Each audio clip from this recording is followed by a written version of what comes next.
Hello, Brain Allies. You're listening to Brains Out Loud, where we talk about important topics surrounding mental health, from our personal life to our work life and everywhere in between. Our goal is that through these conversations, we can help others prioritize mental health on an equivalent level to physical health. This is your co-host, Juliet, speaking, and today I am here with the CEO and co-founder of the Jordan Porco Foundation, Marisa Porco. Thank you so much for being here with us today. Thank you, Juliet, for having me. I'm very honored to be on your show. Well, we really appreciate it. And we are very impressed by all the work that you've done in this space. It's been a huge inspiration to us. So we'd love to learn a little bit more about your journey. And I'd like to start by just asking, what is the Jordan Porco Foundation and what was your inspiration behind starting it? Okay, well, thank you. I lost my son 10 years ago to suicide. He was a college freshman, and he was the last kid that you would think that would die by suicide. And he was going to college with his friends. It was first choice college. He liked to snowboard. He was active. In high school, he worked, he volunteered.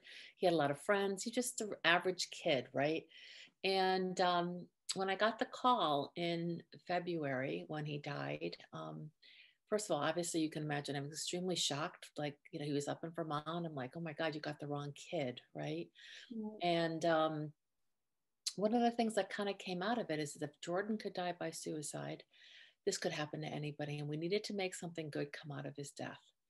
And ironically enough, I'm a social worker. I've worked in a bunch of different capacities for the state of Connecticut and Department of Children and Families and different local mental health authorities. So I kind of risk management was what I did, compliance work, risk management. And it was like a double slap to have this happen in my own family when mental health conversations were not a taboo subject in my home. I mean, there was a lot of times when people would come to me asking for help for their kids or whatever was going on in their family. And certainly we had these conversations in our home. And I always had these conversations with my kids because that's kind of just the environment that it was. And so one of the things that we developed early on, and it really was a kitchen table conversation with some really creative people. And I just want to remind anybody listening that we didn't do this alone at all. We had a team of people and people who knew Jordan and family, friends, and an initial board of directors that really wanted to see us succeed with this vision that we had. And so the vision was really born out of a simple idea. What kind of event would my son have attended? He would have never attended a mental health event. He would have never gone to a suicide prevention event. So we came up with this concept called Fresh Check Day, right? And it's a celebratory mental health suicide prevention fair run by the peers on campus. Like there's different student groups and all the activities in the booth are interactive. So it's not like your typical, and again, we're thinking about something that was like 10 years ago, not a typical tabling thing where you get a flyer and you just kind of find it in the garbage later. We wanted to have the conversation during some activities, and we wanted incentives for participation, food, music, therapy dogs, t-shirt giveaways, all kinds of things that attract a college student to attend an event like this. Mm-hmm.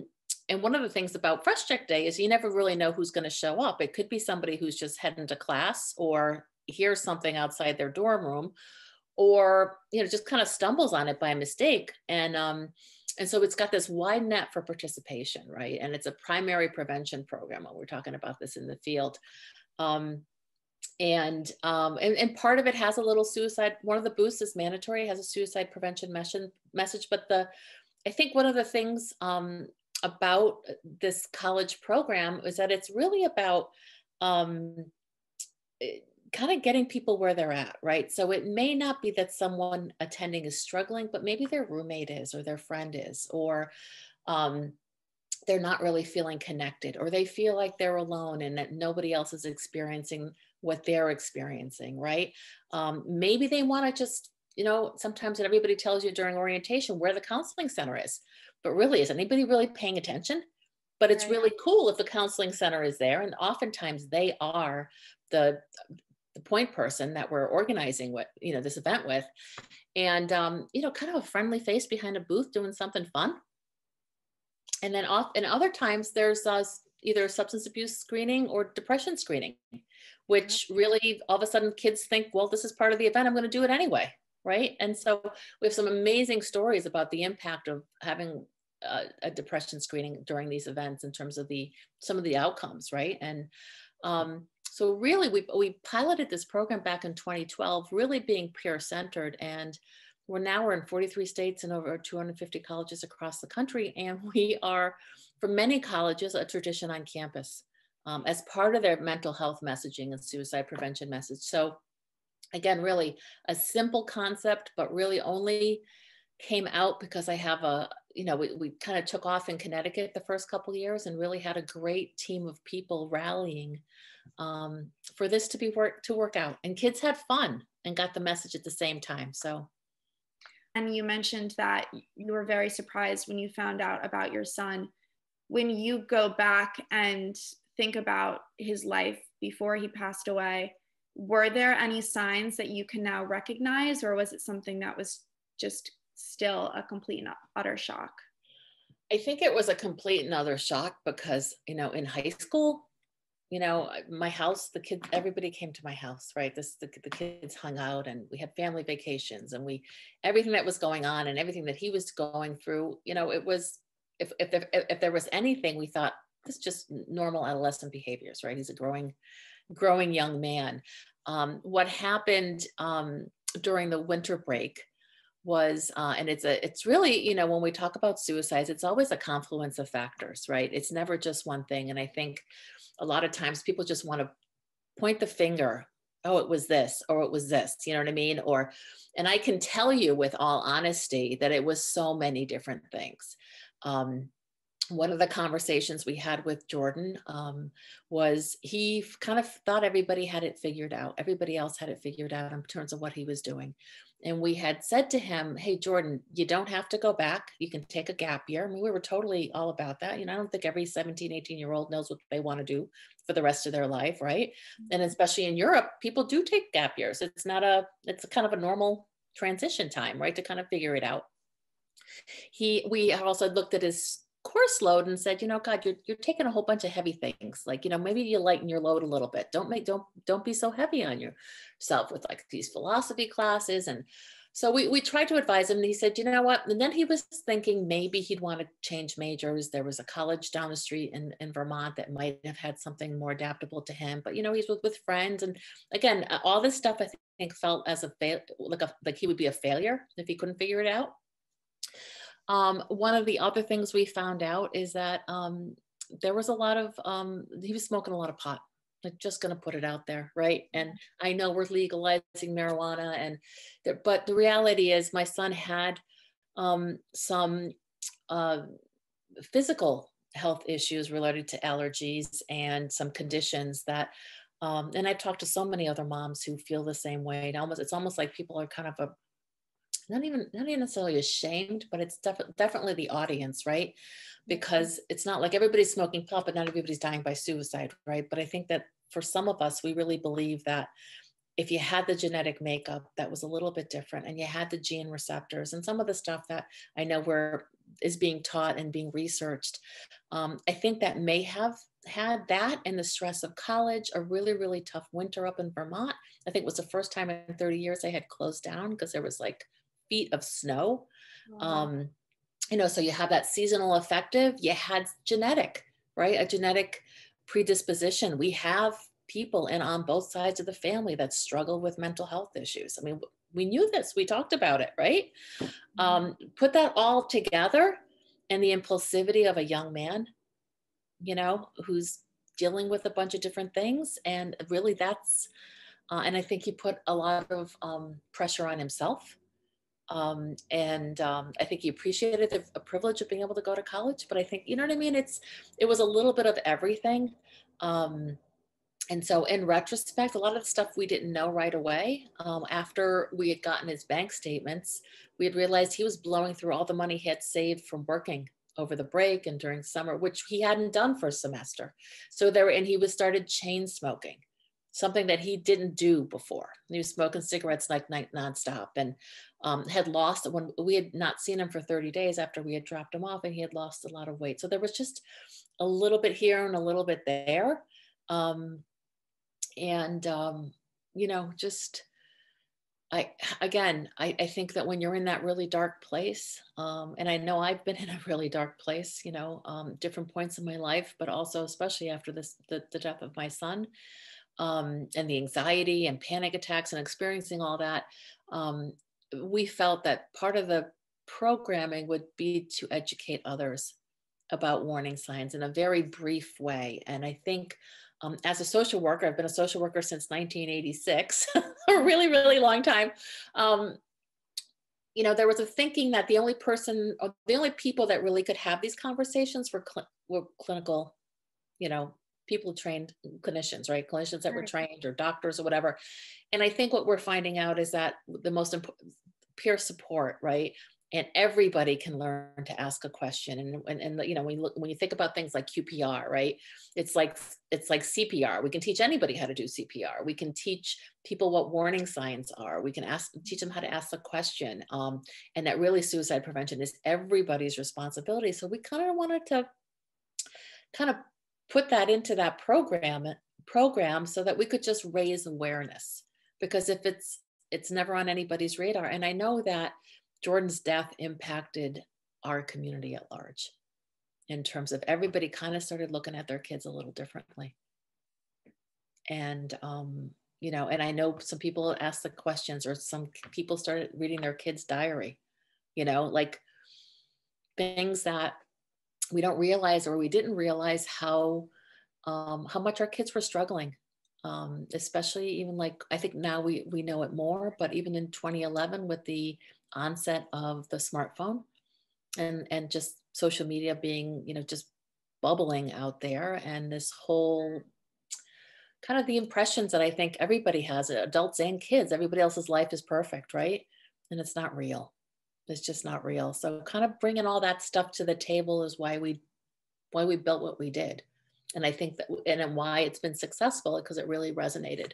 There's a concept in suicide prevention called postvention. Is that if there's a suicide in your community, there's a right way to handle it, and there's a wrong way to handle it, right? And obviously, I know a heck of a lot more than I did 10 years ago. But what I did find out after Jordan died was that there were some suicides in the community up in Vermont, and they were literally kind of swept under the rug. There was no conversation with the students. And we know between social media and some of our communities are, especially like in a state like Connecticut, our towns are small, everybody kind of knows something. And then there were 3 suicides, 2 up there and 1 in our community, not necessarily my town, but in this period of time. And we know that there's a contagion effect, especially for young people. There's some research out there that suggests there might be some contagion effect for adults. And how we portray this information in the media, and how we handle it as an institution, whether or not we're a high school, a college, you know what I mean? Whoever it is, a workplace, can make a difference, because we do know that kids and people think of, they have thoughts of suicide. I think it's right now, it's like 18% of our high school students are seriously thinking of suicide. 1 in 9, like 9% of high school students have actually attempted suicide. So if we get some training and normalize the conversation, then we can ask the question, be a little bit more aware, but also remember that suicide is like a death like no other. And it just can bring up so much stuff for people. And that we, as responsible community members, really need to handle that right when we're talking about our own community and protecting our own community. You mentioned that a death like suicide is a death like no other. And the way that people respond to it can be so differently than other deaths. It's not the same in the way that people internalize that pain. It's incredibly common that schools and institutions push these suicides under the rug or sweep them away. Schools don't want people to think that students at their university are completing suicide or contemplating suicide, but they don't understand the ripple effect that it has and the negative impact that it has when they don't address things properly. Yeah, I think we're learning more. I think what I've seen is an evolution of universities really starting to embrace different ways of screening, different ways of training their faculty and staff, their RAs. I mean, just really, I think taking it, because I think it used to be something where you could hide it. You can't hide this stuff anymore. You can't hide it between all the social media outlets, students have a voice. And I think, it's the responsibility of higher ed and other school systems to really become educated about these untimely deaths and the impact it can have for the greater community. I agree. I could not agree more. I would love to hear, if you don't mind, I'm actually going to restart there and we'll edit that part out. Okay. You mentioned how and why you started the Jordan Porco Foundation, but I imagine there was a period of grieving and mourning the loss of your son in between that start. What did the initial mourning and grief process look like, and at what point did you decide you were ready to start the foundation in your son's honor? Yeah, of course, those are like dark days you don't want to think about, but in reality, I get triggered to this day for all kinds of reasons. Like we just had Mother's Day. Sometimes it'll just kind of cut you off at the knees and wipe you out for a little bit, and you got to acknowledge it. But early on, I developed panic attacks that I never had. So I had, I had to engage in medication management to deal with that because I had to drive my daughter to school. And so I couldn't be able to be in that kind of situation, right? Putting anybody at risk. I, just didn't have any energy. I couldn't get off the couch, didn't pay any bills. Like we didn't care about anything. All of a sudden, nothing mattered. And I had a therapist and started seeing her. We tried to see we tried to engage in some grief groups. So we saw there were different grief groups available, trying to figure out what the right fit was for us. One of the hardest things for me was I had to start accepting help. So people were bringing meals over, people were fixing things for us, people were shoveling our driveway because it was winter, and all these things that were really, really hard for me to be in receivership, right? But I had to let some of this stuff go. And I also had to remember that it was very clear I wasn't the same woman anymore. I wasn't the same mother. I wasn't the same friend. I wasn't the same wife. I just wasn't that person anymore. And it it was painful. I didn't have a lot of energy. We decided early on to do one of the overnight walks for the AFSP. So we gathered up a team of like 70 people that June. Mind you, he died in February. So that was so I was doing a lot of walking, like distance walking to kind of get up to the 18 miles. I don't know. I went back to work. I don't know, maybe a month in. And it was more because I wanted to set an example for my daughter, because she was a freshman in high school at the high school that her brother went to. She was Jordan's little sister, playing on 3 soccer teams. You know what I mean? Like I felt like, oh my God, we're expecting her to go and you know what I mean? And get through this. I needed to go back and and I was lucky to work. I was working part-time for a mental health agency, and I was surrounded by amazing people, mental health professionals, psychiatrists, like people who got it and like gave me a lot of grace. And so that's one of the things I'd love to impart is that, oh my God, if there's a tragedy like this, show grace in your workplace, because this really just throws everybody, an entire family, just into this darkness that you can get out of it, but it takes some work, right? I think one of the other things I started doing was gardening. Like I built some raised beds, and I just threw myself and got lost in the backyard. And so just the little things so the things that I love to do, things kind of changed a little bit, and I took advice from my friends and my therapist and actually listened. Like I just, you know what I mean? I'm like, okay, yeah, I can't really figure this out, so I'm going to take the advice of other people. And I have to tell you, though, shoulda, woulda, coulda, that happens. What did I miss? What did I do wrong? What was the conversation? Oh, that haunts you. It haunts you for years. But what I want to bring into this conversation is that at Jordan's wake, a complete stranger came up to me and said, she showed me a necklace and said to me, "You don't know who I am, but I lost my son the same way. And my other son was attending school at St. Michael's College." and I live in the next town over. And in a few weeks, we're going to come visit you and we're going to bring you a meal.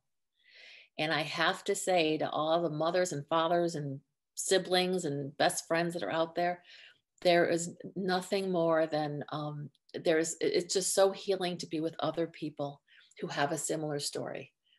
It's that pure connection that I think really made a difference. So, whether it was the women's grief group that I joined for a couple of years, or doing these walks, or just meeting other people who had lost a loved one to suicide, either years, maybe 5 years from now, 10 years, prior. And it's like, you can never even, you look at them and you're like, oh, that's not me. I don't even belong in this place. What am I doing?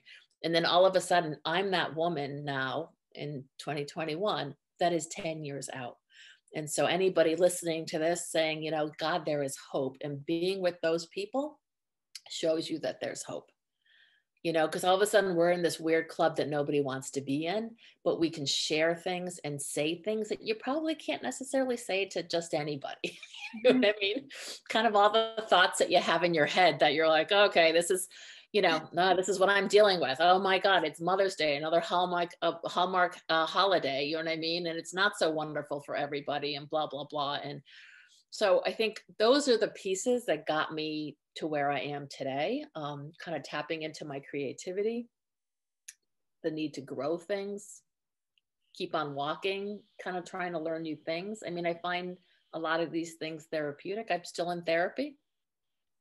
I don't suffer from panic attacks, so I'm grateful for that. I just happen to be lucky, I think. Yeah. But what I do right now is I honor when these feelings are bubbling up, when these triggers are bubbling up, when I have no energy, when I'm just sad, instead of trying to escape from it, I just sit with it. Question for you about finding those support groups. If you are a grieving parent or a grieving family member, or even a friend that feels that they need to find a support group like that, do you have any recommendations to doing so? I do. And because this is a national show, the American Foundation for Suicide Prevention has a survivor resources tab on their website. And they have an outreach program and I've been trained for this. I have friends that have been trained for this in Connecticut. If there's an untimely death, you can get a phone call, you can get a Zoom call, you can have in-home visits, depending on what's going on, right? To just kind of help you navigate what you're experiencing. I know that there's a lot of support groups run by the AFSP, but there's also support groups run by other grief organizations. In our state, we've got the United Way 211. So it's like a clearinghouse. Like if you needed to ask, hey, is there a support group in my area? But there are great resources on the internet. And then what I found with some of my friends was some of them joined Facebook grieving groups of other moms. So you had people from all over the country. Like, I think it depends on what works for you, but there are people, and there are groups for all ages. There's grief groups for young children. There's kind of these big organizations across the country that can serve. And I know some of the groups are also trying to get young adults, like, you know what I mean? Like, so if you're 17, 18 years old and you lose a sibling or you lose a friend, sometimes it's just not the right place. You're not a little kid and you're not, a mom or a dad. And so you need a in-between space to have those kind of conversations you don't want to necessarily have in front of other people. Right. Right. So there are really, really great resources out there, but if you're looking for some outreach and there's been a tragedy that you know of, this survivor outreach program is great. Thank you. I really appreciate that. And it sounds like finding a support system or a community makes a massive difference. One more thing that I wanted to address is that you mentioned the shoulda, coulda, woulda feeling that you say might haunt you for years to come. And what would your advice be for people who are feeling that guilt right now, that don't know how to face it? I would think that if you can, and the parent or whoever is receptive, try to reach out when you're both comfortable and ready to talk about it, right? Because you're both sharing the same experience, but it just feels different, right? But it's really the same thing. What did I miss? What did I do?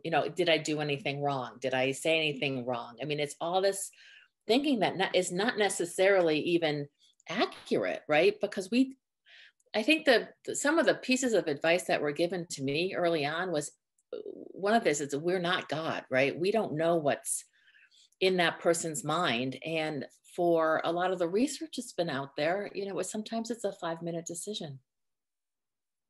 It's a window of 5 minutes. And I think, that's a whole nother conversation. But I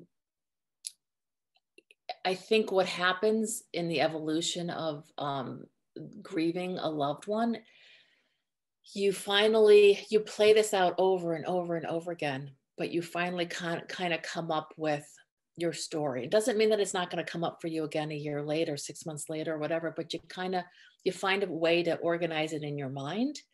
And there's almost like that CBT kind of work, right? Where if you can write it down, if you can journal it, you can take your emotions and you take your logical writing, and you can put it together to kind of synthesize your brain, to kind of make sense of something that's really, really so difficult to make sense of. But I think, from a mom's perspective or a dad's perspective, or a sibling's perspective, it's great to hear stories about things that maybe you didn't know about that person. You know what I mean? From the friend's perspective. And I think just sharing in somebody's grief, like, God, I loved your kid, or I loved he was a great friend, or, that has a ripple effect that is so compounding, and so valuable. And people do want to hear their kid's name said, and their kid remembered. So I hope that answered your question. It did. It more than answered my question. This conversation has actually been very healing and helpful for me as well. So I just imagine that it's going to be really useful for a lot of people who have lost someone, or who have struggled with their mental health in general, or, been in the space of suicide, and those ideations. So I'm so thankful and appreciative of your time today and everything that you've shared. And before we close out, I want to have you just plug the Jordan Porco Foundation. What's your website? Yeah. How can people find you and get involved or support you if they want to? You can find out about our programs at the jordanporcofoundation.org. We have our For What's Next program, which is our psychological resiliency program for middle school and high school age students, regardless of their setting. Anybody could facilitate conversation about mental health and coping skills. We have our Fresh Check Day program, which is for colleges. freshcheckday.com, and you can see what's going on. Even if you want to attend a Fresh Check Day, there might be one in your neighborhood. And we have our check-in program, which is on that same website, freshcheckday.com. And that's really been we took our college program and we adapted it for high schools, middle schools, communities, and businesses based on the demand that we were getting from people that wanted to do a Fresh Check Day. So, and we have a 9 out of 10 ambassador program. So if you know any college students that are studying maybe psychology, sociology, or maybe they don't have to be studying that, but they have a soft space for suicide prevention or mental health promotion, we are looking for ambassadors for the next year, for the upcoming academic year. And that's the 9 out of 10 ambassadors.org. There's an application online if anybody's interested. And again, thank you so much for this opportunity. Amazing. Thank you so much. I'm so excited to release this and to be able to get this message and your message and story out to as many people as possible. So I so appreciate your time and you sharing all the information that you did.